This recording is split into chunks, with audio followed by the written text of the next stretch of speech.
Real estate రంగంలో 36 సంవత్సరాల అనుభవం కలిగిన ఎన్ఎస్ఆర్ డెవలపర్స్ వారి భోగి శుభాకాంక్షలు. మీ నల్లమల్లి శ్రీనివాసరావు.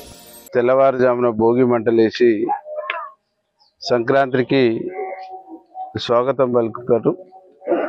ఈ భోగి సందర్భంలో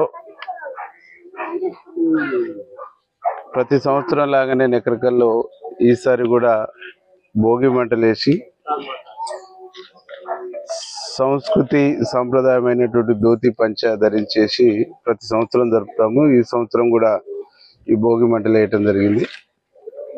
ఈ భోగి మంటల సందర్భంలో ఈ భోగి మంటల్లో గత పాలకుల పాపాలన్నీ కూడా ఈ మంటల్లో పోయి ప్రజలకు మంచి జరిగి మేలు జరిగేటువంటి శక్తిని మా ముఖ్యమంత్రి రేవంత్ రెడ్డి గారికి భగవంతుడు ఇవ్వాలని చెప్పేసి భగవంతుని కోరుకొని భోగి సందర్భంగా నా నియోజకవర్గ ప్రజలకు, తెలంగాణ రాష్ట్ర ప్రజలకు శుభాకాంక్షలు తెలియజేస్తూ తెలుగు రాష్ట్రాల ప్రజలు కూడా సుఖ సంతోషాలతో ఉండాలని, ఈ భోగి సందర్భంగా ప్రజలందరికీ భోగభాగ్యాలు కలగాలని భగవంతుని కోరుకుంటూ ఈ రోజు భోగి మంటల్ని వేయటం జరిగింది. మరిన్ని వీడియోస్ కోసం ఛానల్ ని సబ్స్క్రైబ్ చేయండి. లేటెస్ట్ అప్డేట్స్ కోసం వాట్సాప్ ఛానల్ ని ఫాలో అవ్వండి. ఆ లింక్ డిస్క్రిప్షన్ లో ఉంది.